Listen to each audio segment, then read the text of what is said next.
Abusiafo me bia akwaba edeba attention TV so ende time with the prophet eso ana edu na on say time with the prophet there adesia bebre ewo mu enti kojo papa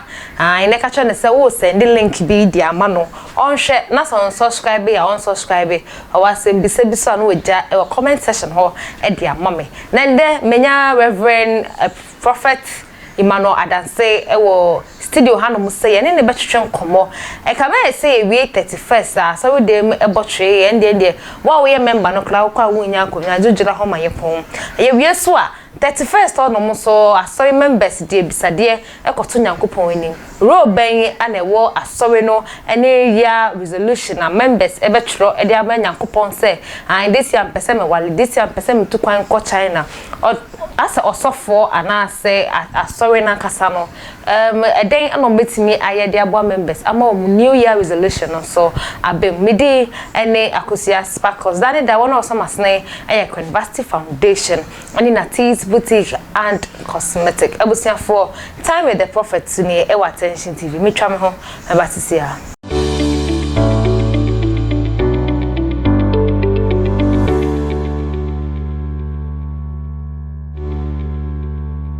Abusia for me that say pa yes wonya bre e de twen me na me twa me ho sema bakope e de ebaye and time with the prophet no ye Reverend Emmanuel Adanse our God's Revelation Ministry and the between komo afa new year resolution and then ana church no e wo fa ho ye wie so a ne asanso akohwe yesase 31st the first month first second month no so no eya na asori ebuso and the nipa na kwa asori now so say ya come middle of the year dia na kai kwa say church members ni na atiasen wa otai kwa asori kwa January kura na wonya bibi ntina wona won ba asori kwa na abaji city abusia jeje to wakonyam ne penso bi so nche na nkomo no be de papa ebesia ade so ewo mbra many Reverend Emmanuel Adanse ebe start nkomo twetwe no enso Reverend Makwaba ya na Makwaba ba attention TV so ya me de say bibia ye boko Yesu adom boko me de say this year de bibia be totos Yesu adom nti bibia be ye okay amanyame ma pacho na ye this chance ya akamya say do 31st asawe bia eboma na kire se wona won ba asali na 31st waba January so wasan so ba be hu February hono no mo ba bo hu no mo tsan eden na mane basa yo ma me meda wase mechia etiefo omo nyina so wo laya omo hweye dia metumi ama wati ase ne se 31st no nyame ema obia behia e wa asori demo na okanya me adwen e de kire wo mo January na omofrase eba ba ebe toda no nso na ayese omoso eti one thing as say nyame bebia wo se wo ye Kristo ni wote ase ne se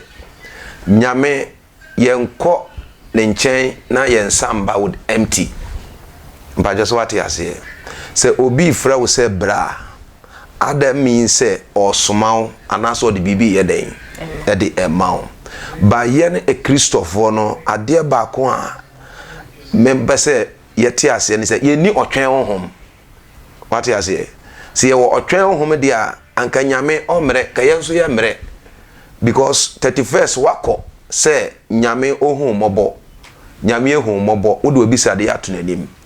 na nyame aka a kiro say nyabotre mpacho watira meka no twen wohwe bible mu a ebisi nyame ka kire Abraham say Abraham nantimanim na wie peye na mama ma apama yeden abem e di amount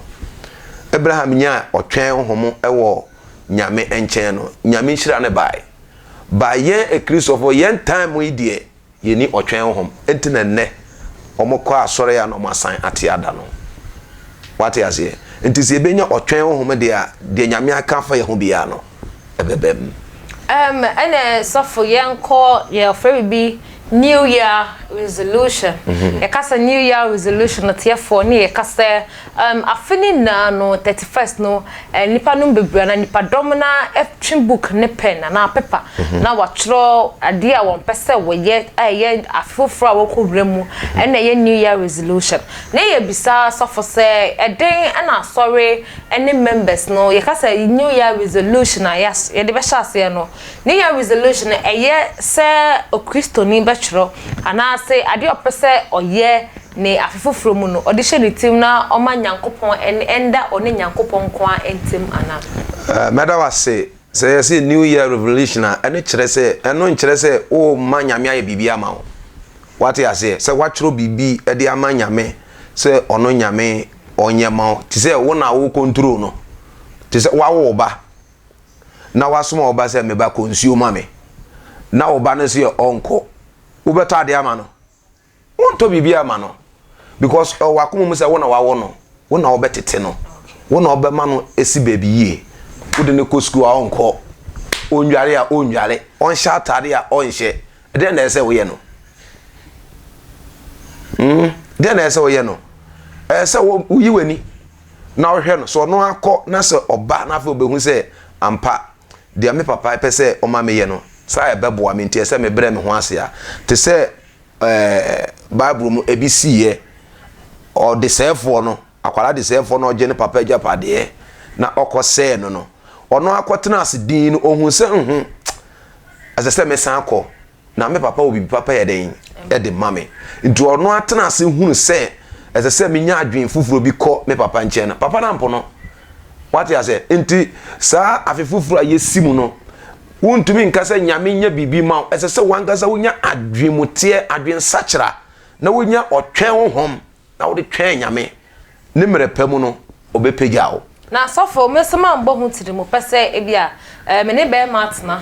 me ne natna efe ono so nya na adwen so ba me na so 2022 de matro paper so se wo se me warrior eno so ho asem te se na de beto ota anima eno ne wane montuo okay what am I kire wo no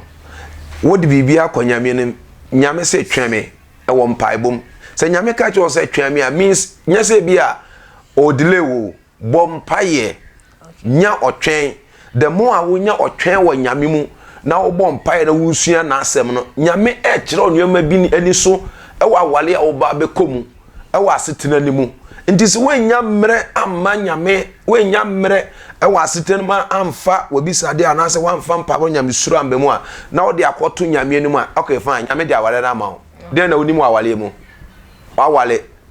adwaye dwudwe wonim dwudwe ukunu ni amasi a wonim si aduane no a wonim no a enti ne de ne se wo benya otwen honhom e wo nyame anim se awurade sisi ai mede me ho nyina ama wo boa me ma mentumi sisi ma na moye e wa afoforo mu na mentumi nya bema obetemase na metumi ne mienu asom e wo de kuremu enti o pa kire se New Year resolution na ya chro ne nya na ye metumi aka se fa baabi no eye fa baabi so nya den na God's Revelation Ministry asafo ba won chro bi oh ya papa ya aka asem bi what ya say ya papa ya aka asem ya aya me salutu sa asem ne pa o se ade bi a oye ya etwa mu no se na anka onye den anka onye what ya say woni mama tu na ete wode akoto nyame anim se nyame me pese me wal onso ni mama mienu na ete se wo se nyame yi nya odom na nkasa nyame ntumi nyim di odom fa ma wo what ya say entina nyame se twen me fa mpa ebo twen me ye konkro ma me na meyi dia oye wo mfem pade ayeden e dia ma wo what ya say ho entino sa atwerechura no na bi nso ho no mo nso ade meka ne se ebi ho no mo so ne breta mo aso okay what ya say ne braso according to Matthew chapter 7 verse number 7 o say yembisa o de be maye yenhwehwe ye behunu yembom na obebie ebi ho no ma watena konkro yem aso wasom nyame akoduru brebi a se nyame hye ne die no munyam nti onya atworo saa we ne to ope nyame onkonkron ebofo ba ohun se ne braso otumi yi ede ma no na nye ye die ya ono amu ene ya anadwo ya ne na be ye fo ofirikoku ho be kokodwo ho ofirikoju ho be kokwame ho saa nipa we die bisade ko nyame ni ma nyame mfi no because onye ready say ode ne ho be ma nyame na nyame nsu tirim pa ye den abem Yɛhwɛ nyoma na yɛtwo no ene asɔre no anase asɔre mpenifo a wɔyɛ sɔfo ana elders no ɛdan na ɛwɔ sɛ anase dwumadie bɛn ana ɛwɔ sɛ church member bi twerɛ new year resolution ba wo wayɛ prophet ana wayɛ reverend no wodwuma ɛwɔ hɔ ne sɛ atwerɛ no deɛ wobɛtwerɛ de aba but yɛyɛ asɔfo yi yɛde bɛbɔ mpaeɛ yɛde ɔmo nyinaa bɛkɔ nyame anim wate ameka no yɛbɛbɔ mpaeɛ sɛ Awurade wo ma bisadeɛ ni nie wate ase yɛbɛbɔ mpaeɛ gu so sɛ Awurade ɛnyɛ yɛpɛ na mama wo pɛ na ɛnyɛ den te sɛ David na kae no ɛso Awurade wo pɛ na ɛnyɛ me pɛ yɛwuo sɛ yɛ me prophet deɛ anasɛ me sɔfo deɛ a mɛka sɛ Awurade afe yɛmo akoma so adeɛ ma ɔmo ba nyame mu no ebia na ne mmerɛ nsoe wate ase ɛna me di kan sɛ obi wa tena ase wɔ konkro yie mu akyɛ ɛwɔ nyame sumu mpaebɔ mu awie ba sɛ nyame yɛ den ɛhyɛ na dan mu but obi nso hɔ no so the same thing na ndɛ yɛ mmɔ na asɛm so koraa ɔno de kɔ nyame asɛ wo ha no wo ha ho kɛkɛ wo bɛtwerɛ 1000 de nyame se yɛ no sɛ wanya a umnya nyame anim nyame bia na sɛ yɛ se nyame timi sesa nipa ɛno no nyame timi sesa nipa na mɛkyerɛ wo sɛ yɛde bɛkɔ nyame anim yɛbɛsrɛ wate ase yɛbɛ mpaeɛ fine say from January up to December betwemu ye kan nyame sem kyerɛ wo sakyerɛ wadwen bo wabrabo yie Awurade dɔw Awurade wonti ɛna ye kun no ye bɔ na sanduam fa ho man ma onipadua nsuo te sɛ afɔlebɔ mu chia ɛma Kristo na wo sɛ onipadua na nyame so bɛyɛ den ɛbɛsɛ wo wate ase ye kan we yina from ye hu nsɛm ya ye kan kyerɛ nsoloma wate ase asɔre ba bi te sɛ abi mu te sɛ preko akokɔ okra ebisu ye no mo a ne de ye odwan me church mu obi de ye odwan nsɔre bebre te sɛ members no ebi ye akokɔ ebi ye dwan akokɔ ne suban te sɛn oh akokɔ suban uni ma akokɔ suban ana akokɔ suban ne sɛ waba sisi ai wada me kyerɛ no obedidi odidi na na okasakasa odidi na na okasakasa odidi na okasakasa ne nyanko ba bedi bia na ode kwa fine ene ne sen Kristo ni ye de nyame asan bema na wodi chini asem a eye secret a nyame difo aka kyerɛ na ode nam ena sofo se me ba be wale o ena difo se me ba be tukwan o ena difo se me ba be yese o ye wo sankrofo ni bi wa sore dan mo ho okay what you say sankrofo no ebe ye den se Awurade nhira no betuma ye den aba ebia na okasa kyerɛ wo ehintasem mu na kyerɛ wo kyerɛ kwa wa ha ho what did I make no on how what oh how but the more I would pie no okay ama ade na delay okay what I say yes I don't kyerɛ sɛ nyame oye delay a ɛyɛ no we delay o nyame sɛ membo adwaman wo so sɛ do anadwa wontumi nda wo feelings aba sɛ menya bɛma bi na ɔka mehye ɛyɛ nyame na aya na sɛ wo na wayɛ sabre no so ana bia na wo nhira so ba why na delay no okay mama bi say asem wo ho wakoye odifo a wo hye nkom yi de prophecies delay and delay prophecy say wa hye nkom ye papa ka se me ntumi nka se de bia me ka se ye papa o ye prophet what you say enti ayo ka se me a me fo no so pa na difo no difo bia ka sama a half I'm telling you Enyobia. Was it? Enyobia. Odifo bi ehun ade ohun fa ba. E fa na be ka no ho ade be ma na ba mu. Ba o say ohun a ohun ni half. Ana m say enye ni na because obi wo ho person ma hu say ade ni we hu. Enti e wo say oka ne a ewo mu ni na kire because oka nyame adwen so na kire. Oka kire wa ho ade be ma na ba mu. Send e wa. Ana me kire wo say wa hu no fa ade amawo.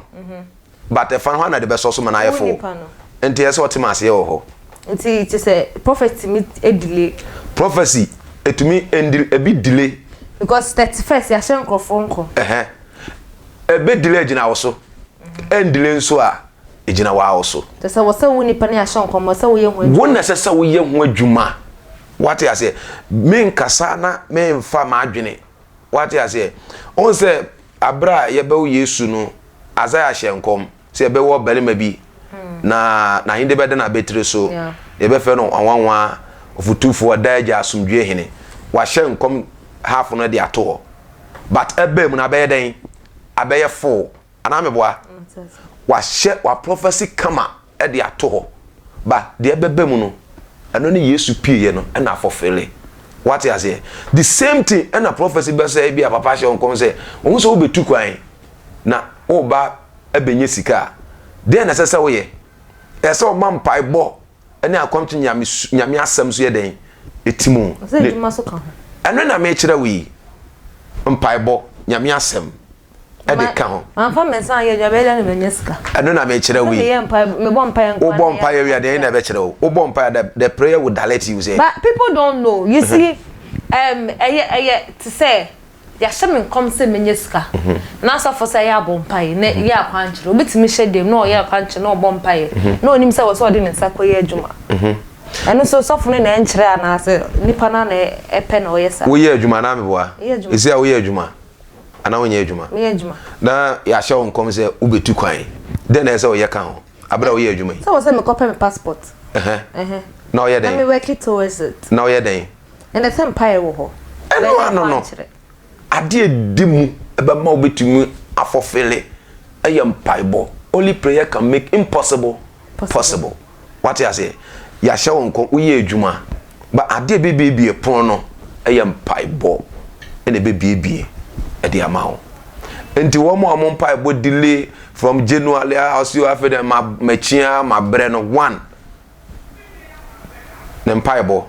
2 na adwuma ye oye lazy what you say ebi wonu mo we ba adwuma be ye se bra 7:30 9:30 afi no na mkwan mu ba sa nipa wi wo de ne hwe anya yie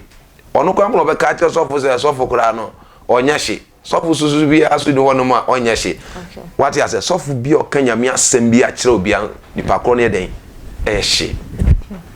amen. Amen. So for you come back to nipa ahudwa yewo e wa so we dey me na wa chere akoko no